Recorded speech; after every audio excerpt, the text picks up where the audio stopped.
혈압이 높다는 말을 들으신 분들이 가장 많이 하시는 질문이 있습니다. 그래서 무엇을 먹지 말아야 합니까?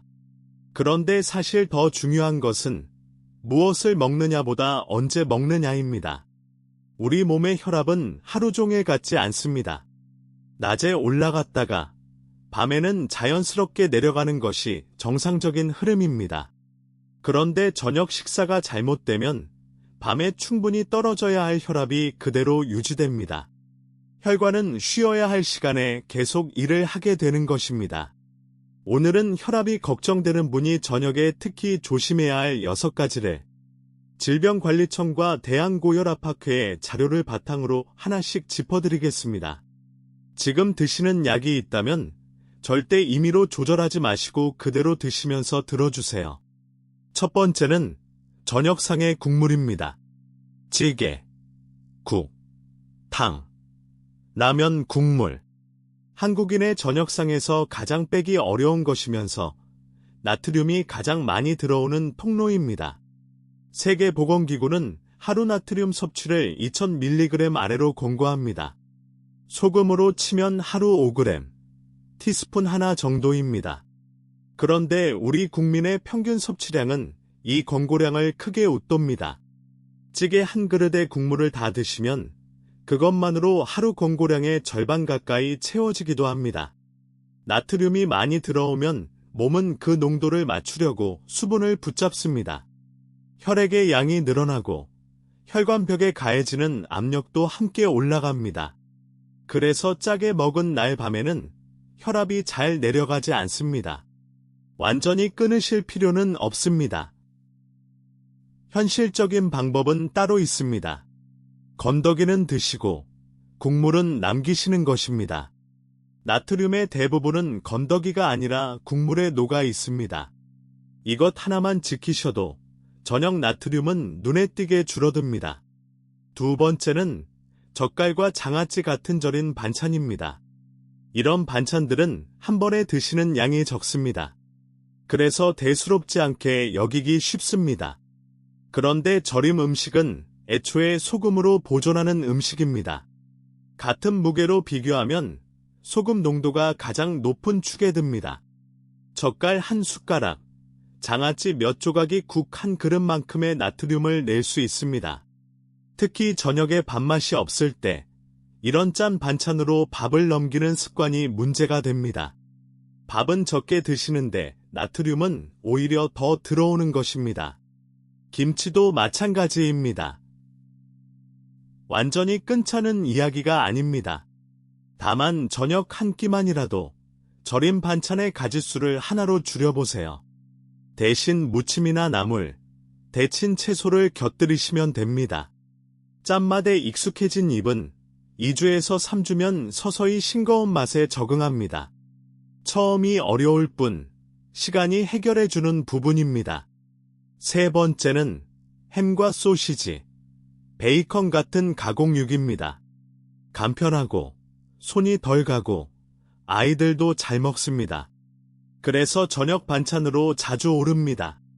그런데 가공육은 맛을 내고 오래 보관하기 위해 소금과 보존료를 함께 넣어 만듭니다. 짜게 느껴지지 않는 제품도 성분표를 보면 나트륨이 상당히 높은 경우가 많습니다. 여기에 더해 세계보건기구 산하국제암연구소는 가공육을 사람에게 암을 일으키는 것으로 알려진 물질 분류에 넣고 있습니다. 이 말은 매일 많은 양을 오래 먹었을 때의 위험을 말하는 것이지 한 번 먹으면 큰일 난다는 뜻이 아닙니다. 과하게 겁내실 필요는 없습니다. 다만 혈압이 이미 높은 분이라면 저녁에 굳이 선택할 이유는 없는 음식입니다. 같은 단백질이라면 생선이나 두부, 달걀, 살코기 쪽이 낫습니다. 특히 등푸른 생선은 혈관 건강에 도움이 될 수 있다고 보고됩니다. 가공육을 드셔야 한다면 끓는 물에 한번 데쳐 기름과 염분을 덜어내는 것도 방법입니다. 네 번째는 저녁 반주입니다. 하루를 마무리하며 마시는 한두 잔. 많은 분들이 이건 혈압과 상관없다고 생각하십니다. 오히려 혈관이 확장되니 좋은 것 아니냐고 하시는 분도 계십니다. 술을 마신 직후에는 실제로 혈압이 잠깐 떨어질 수 있습니다. 문제는 그 다음입니다. 알코올이 분해되는 과정에서 혈압은 다시 올라갑니다. 그래서 마시고 잠든 새벽에 오히려 혈압이 높아지는 경우가 있습니다. 게다가 술은 잠을 얕게 만듭니다. 깊이 잠들지 못하면 밤사이 혈압이 충분히 내려가지 못합니다. 대한고혈압학회는 혈압 관리를 위해 음주량을 줄일 것을 권고하고 있습니다. 남성은 하루 2잔 이하, 여성은 1잔 이하가 기준으로 제시됩니다. 그리고 안주가 또 하나의 함정입니다. 술자리의 안주는 대부분 짜고 기름집니다. 술과 나트륨이 함께 들어오는 셈입니다. 매일 드시던 반주를 일주일에 이틀만 쉬어보시는 것부터 시작해보세요. 5번째는 음식의 종류가 아니라 시간입니다.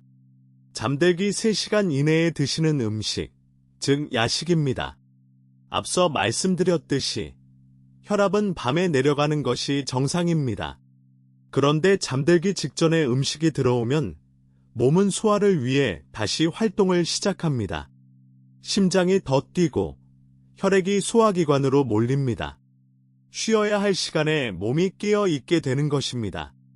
여기에 야식은 대부분 짜고 기름지고 양이 많습니다. 치킨, 족발, 라면, 국물 있는 배달 음식. 앞에 4가지 문제가 한꺼번에 들어오는 셈입니다. 또한 늦은 야식은 체중을 늘립니다. 체중이 늘면 혈압도 함께 오르는 경우가 많습니다. 저녁 식사는 잠들기 3시간 전에 마치는 것을 목표로 해보세요. 그래도 허기가 진다면 따뜻한 물이나 우유 한 잔, 방울토마토 몇 알 정도로 넘기시는 편이 낫습니다. 6번째는 오후 늦게 마시는 커피입니다. 카페인은 마신 뒤 짧은 시간 안에 혈압을 일시적으로 올립니다. 평소 커피를 즐기지 않던 분일수록 그 반응이 큽니다. 이 자체가 위험하다는 뜻은 아닙니다. 대개는 시간이 지나면 돌아옵니다. 진짜 문제는 잠입니다. 카페인은 우리 몸에서 생각보다 오래 남습니다. 절반이 빠져나가는 데만 평균 6시간이 걸립니다. 오후 3시에 마신 커피가 밤 9시에도 절반은 몸에 남아있다는 뜻입니다. 나이가 들수록 이 시간은 더 길어집니다. 잠이 얕아지면 밤사이 혈압이 충분히 내려가지 못합니다. 커피를 끊으실 필요는 없습니다. 시간만 앞으로 당기시면 됩니다. 오후 2시 이후에는 카페인이 없는 차나 물로 바꿔보세요. 보리차, 옥수수 수염차처럼 카페인이 없는 차가 좋은 대안이 됩니다. 오늘 말씀드린 6가지를 다시 한번 정리하겠습니다. 1. 국물은 건더기만 드시고 국물은 남기세요. 2. 저녁 절임 반찬은 1가지로 줄이세요. 3. 가공육 대신 생선이나 두부를 선택하세요. 4. 반주는 일주일에 이틀만이라도 쉬어보세요. 5. 저녁 식사는 잠들기 3시간 전에 마치세요. 6. 커피는 오후 2시까지만 드세요. 6가지를 한꺼번에 하려고 하지 마십시오. 오늘 이 중에서 딱 하나만 골라 이번 주 저녁에 실천해보세요. 혈압 관리는 한 번에 바꾸는 것이 아니라 오래 유지하는 것이 전부입니다. 그리고 가장 중요한 말씀을 드리겠습니다. 오늘 내용은 일반적인 생활 관리 정보입니다. 지금 드시는 혈압약이 있다면 반드시 그대로 드셔야 합니다. 음식으로 조절이 되니 약을 줄여도 되겠다는 판단은 절대 혼자 하지 마십시오. 혈압이 잘 조절되지 않거나 두통이나 어지럼 같은 증상이 있다면 진료를 받으시기 바랍니다. 오늘도 건강하게 100세까지 함께 가시길 바랍니다. 도움이 되셨다면 구독과 좋아요로 응원해주세요. 고맙습니다.